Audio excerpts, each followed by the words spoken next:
In this video, we're going to talk about the blog post writing process, the different steps that I take to make sure that my blog posts rank on the first page of Google. So my name is Nick Foy, the founder of AskNickFoy.com and Under30Wealth.com.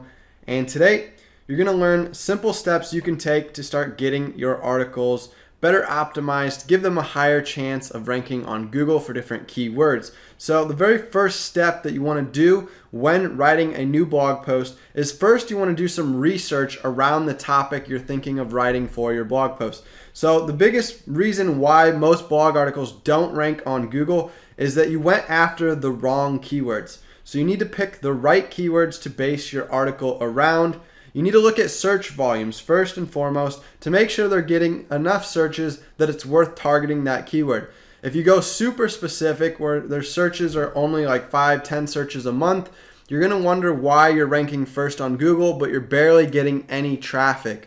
And that's because you're ranking for keywords that have hardly any search volume. So you want the right keywords that are going to convert. So whatever your conversion goal is, if that's getting email subscribers, if that's selling products, services, getting new customers to buy from your store, you got to think about keywords people are typing in so that you can attract the right types of traffic to your website, and that's going to convert to sales. Once you figure the right keywords out, we're looking at search volumes to make sure there's enough searches for those different keywords. You want to think up all the different synonyms of those keywords as well, because there's multiple variations of keywords that you could potentially rank for with one article. So even if you think that one keyword is only getting 40 searches a month, there still could be multiple variations of that keyword also getting 30-40 searches a month, and collectively combined it could add up to 500-600 searches a month when you think of all the different variations. So that's something else to consider, not to get discouraged when you see it has low search volume, but you want to check around and make sure there's enough variations and other types of keywords you can throw into your article to try to get it to rank for multiple different keywords if you're trying to cover a certain topic in depth. Now, once you know the search volumes, the next tip is to look at the PA and DA of websites ranking in the top 10 on the first page of Google. All right, so one example is if you were in the wedding niche, for example, you go to a keyword tool like Keyword Finder, and you type in, a different keyword that you're trying to search, and it brings up a suggested list of other keywords. So you can click into one keyword, like if we were going to look at, let's say, wedding budget, for example. Then it's going to pop open what the search results currently are. So you can see the SERP overview for the keyword wedding budget. So over here we get the search volume, cost per click information. But over here we want to see the search results so we can look at competition. So we can see that the #1 ranking website right here has a domain authority of 63 and a page authority of 49. WeddingWire.com is very strong with 75 and 53. The Knot.com also very strong, 84 and 55. So these are strong domain authority websites that are scoring in the 50s, 60s, 70s, 80s, and their pages also have strong scores in the 40s and 50s. So if your website currently has a score of domain authority in the 20s and the page is in the teens or the 20s, that's going to be tough for you to outrank these websites based on, the fact that these are already strong domains with strong page authorities. So that's our next tip here, is looking at different keywords, trying to find ones that are still somewhat easy to rank for, where the current websites ranking for those keywords are lower and, around where your website is. So the first thing you should do probably is find out what your domain's current PA and DA score is. So my best tip would be to come over onto Keyword Finder and actually find some keywords your website's already ranking for and type those in so that you can find your website for that keyword in the SERP overview tab over here, and you can take a look then at what your website scores are. So if you already know some keywords you rank for on Google by going into your Google Search Console and finding out where your website stands for some keywords, that's one way to do it. There are other tools like Ahrefs you can plug your website into, and it'll give you a domain overview where you can see what your current domain score and page authority scores are for different URLs on your website. So some of those tools can give you some quick feedback so you can figure out what your DA and PA score is. Then you can type in a bunch of different keywords here, and you can see the keyword difficulty score.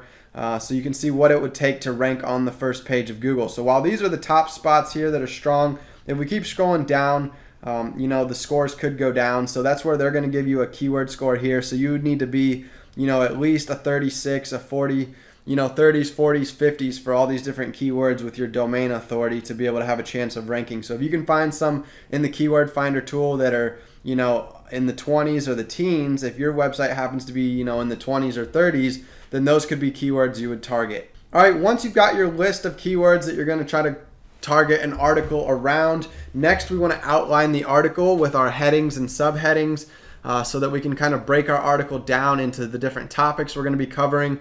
And in those headings and subheadings, you want to use your different keywords because Google's going to look at the heading tags to see what the article's about. So you want to make sure that it includes those main keywords that you're trying to target and go after in this article. Then we like to write the body of the article, so just filling in the text underneath each of the headings and subheadings, so writing out the body.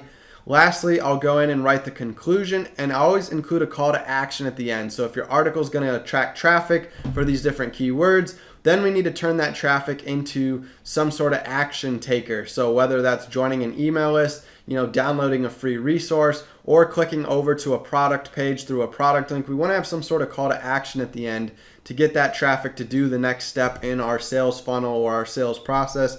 Otherwise, it's just wasted traffic if you just have traffic come into your website with no real intent to get them to do anything. Once that's done, I'll go on to writing the intro last. That way I've got the article pretty much all done, and then I'll go back up to the top, write the introduction. Basically, you want an engaging intro that's going to capture the reader's attention when they first land on your blog post so that they don't hit the back button right away. You want them to stick around and actually read your article and realize that it's going to be helpful and it's for them. And then I like to go create a catchy keyword optimized title and meta description. And this is what shows up out here on Google. So for example, if somebody was searching best vegan taco recipes, then the title tag is what shows up out here, this blue link they're clicking. The meta description is right here. It's this big chunk of text. So you want a catchy title that's going to intrigue somebody to click on it. You also want your keywords in the title. So vegan taco recipes would be, the keyword here that they're targeting. And then throughout the meta description, you also want, the keywords sprinkled into the meta description. And if you can optimize your title and make it really good and catchy, make it a great marketing title that draws somebody's attention, you can get higher click-through rates than the rest of the search results down here. And that's how you're going to get your website ranking above everybody else, if you can generate a high click-through rate by having a good title and meta description. All right, once the bulk of your article's done, you've outlined it, you've written the article, you've gone and done the conclusion, the call to action, the introduction, you've made your title and your meta description. Next, we want to go back and add some additional pieces to our blog post. So I like to add internal links to other resourceful blog posts. This gives those other pages authority when you're linking to them from other blog posts on your website.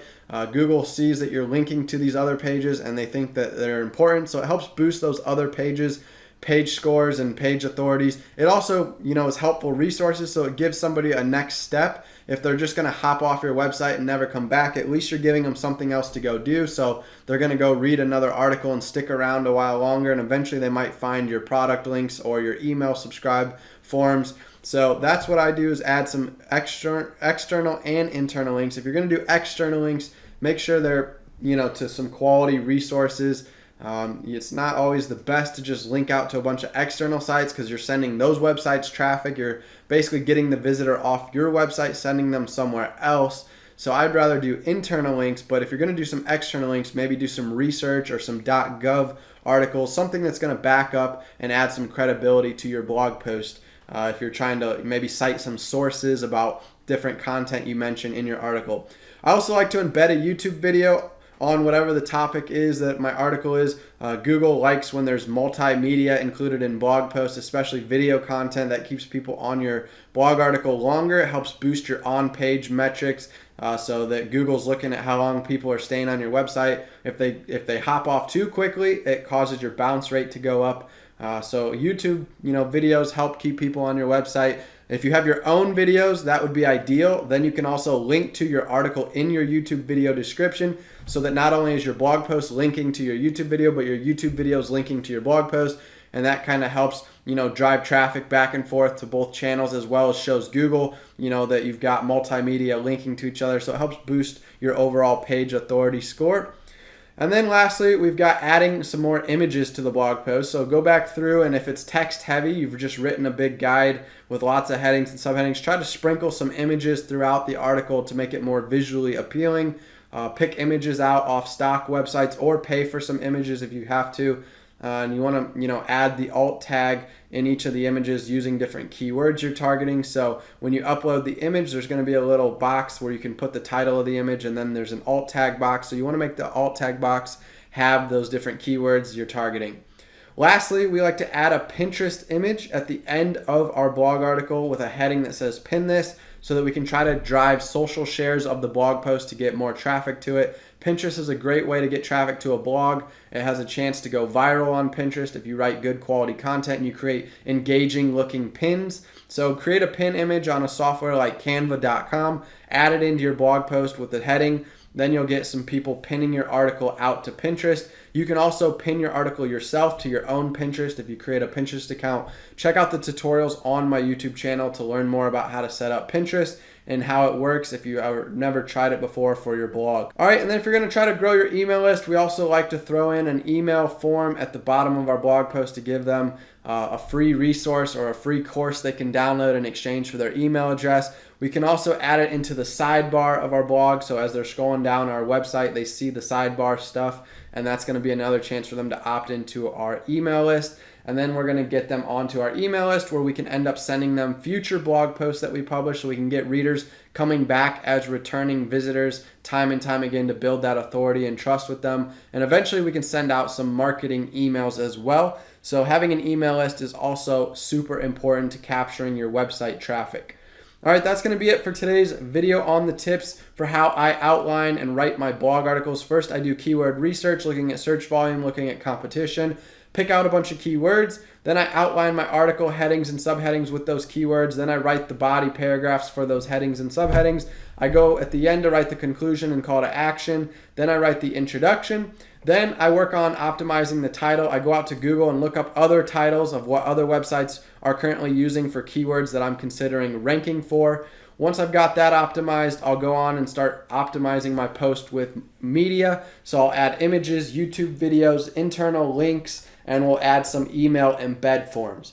So try these tips out and you should see that your blog post strategy becomes a lot easier. It becomes more simplified when you've got a template or a process to follow for writing your articles. So if you follow this template that I outlined, you should find that writing a blog post, a quality blog post that's going to rank in Google, is a lot easier than trying to go out and randomly create content with no real strategy behind that content creation process. So this is a proven strategy I've used to rank lots of articles on Google, and I think you'll find that it helps you as well. Thanks for watching. Make sure you hit the thumbs up, and I'll see you guys in future uploads on my channel.